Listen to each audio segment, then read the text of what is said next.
Okay, model എക്സാമിൻ്റെ 13ാമത്തെ ചോദ്യമാണ്.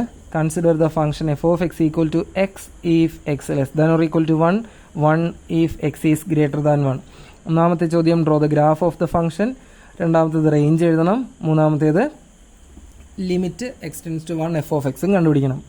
അപ്പോൾ ഒന്ന് നോക്ക്, തന്നിരിക്കുന്ന function f of x is equal to x less than or equal to 1 x greater than 1.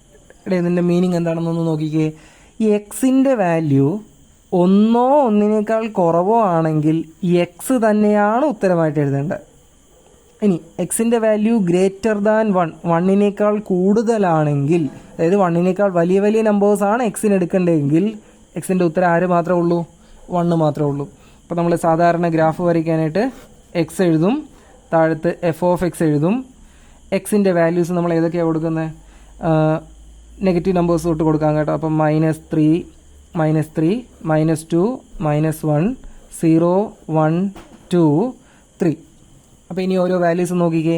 -3, ഈ -3 എന്ന് പറയുന്നത് 1 ചെറിയ നമ്പർ അല്ലേ? 1 ചെറിയതാണ് നമ്മൾ എക്സ് എടുക്കുന്നതെങ്കിൽ എക്സ് തന്നെയാണ് ഉത്തരമായിട്ട് വരേണ്ടത്. അപ്പം -3 എടുത്താൽ ഉത്തരം -3 തന്നെ. -2, 1 ചെറിയ നമ്പർ അല്ലേ? അപ്പോൾ -2 തന്നെ ഉത്തരം. -1, 1 ചെറിയ നമ്പറാണ്, -1. 0, 1 ചെറുതാണ്, 0. 1 ആണെങ്കിലും എക്സിൻ്റെ വാല്യൂ എക്സ് എന്ന് തന്നെ എടുക്കണം, 1. ഇനി ഈ 2, 3, 4 ഈ നമ്പേഴ്സിൻ്റെ പ്രത്യേകത എന്താ? 2ഉം 3ഉം 4ഉം ഒക്കെ 1 വലിയ വലിയ നമ്പേഴ്സ് അല്ലേ? അപ്പോൾ 1 വലുതാണ് നമ്പറെങ്കിൽ 1 മാത്രമാണ് ആൻസറിൽ വരേണ്ടത്. അപ്പോൾ 2ൻ്റെ ഇമേജ് 1, 3ൻ്റെ ഇമേജും 1, 4ൻ്റെ ഇമേജും 1. അപ്പോൾ ഇത് ജസ്റ്റ് ഗ്രാഫാക്കി വരയ്ക്കാം. എക്സും വൈയും ആക്സിസ് വരയ്ക്കുന്നു. 1, 2, 3, -1, -2, -3, 0 ഉണ്ട്. 1, 2, 3, -1, -2, -3.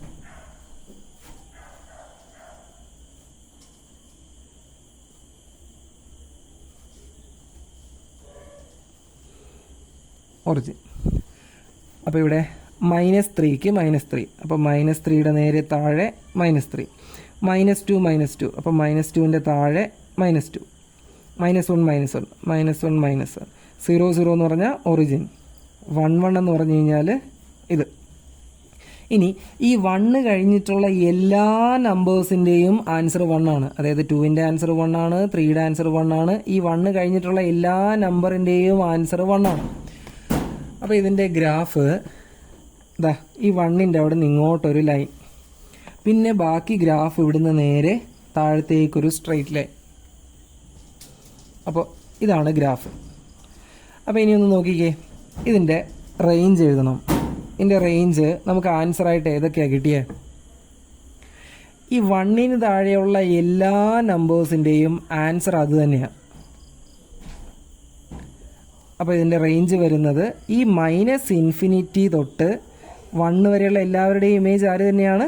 -∞ തൊട്ട് 1 വരെയാണ്. അപ്പം -∞ തൊട്ട് 1 വരെ. ഇനി ബാക്കി എല്ലാ നമ്പേഴ്സിൻ്റെയും ഇമേജ് ആര് തന്നെ? 1 തന്നെ. അപ്പോൾ ഇതിൻ്റെ ഇമേജസ് ആയിട്ട് വരുന്നത് -∞ തൊട്ട് 1 വരെ. ഇനി അല്ലെങ്കിൽ ഇത്രയും മാത്രം നോക്കിയാൽ മതി. ഈ y ആക്സിസിൽ 1ന് താഴേക്ക് മാത്രമേ ഗ്രാഫിൽ പോയിന്റ് കിട്ടുള്ളൂ. 1ന് മുകളിലേക്ക് ഗ്രാഫ് പോയിട്ടുണ്ടോ? ഇല്ല. അപ്പോൾ റേഞ്ച് എന്ന് പറഞ്ഞാൽ -∞ തൊട്ട് 1 വരെ.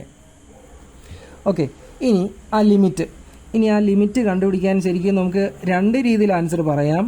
ചോദ്യം limit x tends to 1 f of x ആണ്. അപ്പോൾ ഇവിടെ ഈ ഫിഗറിൽ നിന്ന് നമുക്ക് ആൻസർ എഴുതാം. Left hand limit. ഈ എക്സിൻ്റെ വാല്യൂ 1ലേക്ക് വരുമ്പോൾ ഫംഗ്ഷൻ വാല്യൂ ഇതാ ഇങ്ങനെ കയറി ഇവിടെ വന്ന് നിൽക്കും. കറസ്പോണ്ടിങ് ഫംഗ്ഷൻ വാല്യൂ എത്രയാണ്? 1. അപ്പോൾ ലെഫ്റ്റ് ഹാൻഡ് ലിമിറ്റ് 1 ആണ്. റൈറ്റ് ഹാൻഡ് ലിമിറ്റ്, ഈ വാല്യൂ എക്സിൻ്റെ വാല്യൂ 2ൽ നിന്ന് ഇങ്ങനെ കുറഞ്ഞ് 1ലേക്ക് വരുമ്പോൾ ഫംഗ്ഷൻ വാല്യൂ ഇതാ ഇവിടെ നിന്ന് ഇങ്ങനെ കുറഞ്ഞ് കറസ്പോണ്ടിങ് ആരാണ്? 1 തന്നെ. അപ്പോൾ ലെഫ്റ്റ് ഹാൻഡ് ലിമിറ്റും റൈറ്റ് ഹാൻഡ് ലിമിറ്റും 1 ആണ്. അപ്പോൾ ലിമിറ്റിൻ്റെ വാല്യൂ, ദ കോമൺ വാല്യൂ നമ്മൾ എന്തായിട്ട് എഴുതും? 1 എന്ന് തന്നെ എഴുതും. ഇനി ഇതിങ്ങനെ എഴുതാനായിട്ട് പറ്റിയില്ല എന്നുണ്ടെങ്കിൽ നമ്മൾ നോർമലി ചെയ്യുന്ന ഈ സ്പ്ലിറ്റഡ് ഫംഗ്ഷൻ്റെ കേസിൽ എങ്ങനെയാണോ ലിമിറ്റ് കണ്ടുപിടിക്കുന്നത് ആ രീതിയിൽ ചെയ്താലും മതി. അപ്പോൾ ഇവിടെ എന്താ ചെയ്യേണ്ടത്? നമ്പർ ലൈൻ വരയ്ക്കും. ഈ സ്പ്ലിറ്റ് ചെയ്ത നമ്പർ 1 ആണ്, 1 മാർക്ക് ചെയ്യുന്നു. 1 ചെറുതാണ് എക്സ് എങ്കിൽ എക്സ് എന്ന് ഫംഗ്ഷൻ, വലുതാണ് എക്സ് എങ്കിൽ 1 എന്ന് ഫംഗ്ഷൻ. ലെഫ്റ്റ് ഹാൻഡ് ലിമിറ്റ് എന്താ എഴുതുന്നത്? Limit x tends to 1 minus f of x, limit x tends to 1, ലെഫ്റ്റിലെ ഫംഗ്ഷൻ 1ൻ്റെ ലെഫ്റ്റിലെ ഫംഗ്ഷൻ എക്സ്, എക്സിന് പകരം 1 കൊടുത്താൽ 1 എന്ന് കിട്ടും. ഇനി റൈറ്റ് ഹാൻഡ് ലിമിറ്റ് എന്താ എഴുതാറ്? Limit x tends to 1 plus f of x, limit x tends to 1, 1ൻ്റെ റൈറ്റ് സൈഡിലുള്ള ഫംഗ്ഷൻ 1 ആണ്. എക്സ് ഉണ്ടെങ്കിൽ എക്സിന് പകരം 1 കൊടുത്താൽ മതി. ഇവിടെ എക്സ് ഇല്ല, അപ്പോൾ 1 തന്നെ. അപ്പോൾ എൽ എച്ച് എല്ലും 1, ആർ എച്ച് എല്ലും 1. അതുകൊണ്ട് ലിമിറ്റിൻ്റെ value limit x tends to 1 f of എക്സിൻ്റെ ഉത്തരം 1. അപ്പോൾ ഒന്നെങ്കിൽ ഈ രീതിയിൽ ചെയ്യുക, സ്പ്ലിറ്റഡ് ഫംഗ്ഷൻ വരുന്ന കേസിൽ എങ്ങനെയാണോ ചെയ്യുന്നത് അതുപോലെ ചെയ്യുക. അല്ല എന്നുണ്ടെങ്കിൽ ഈ ഗ്രാഫിൽ നിന്നും ലിമിറ്റ് എഴുതുക. ഓക്കെ.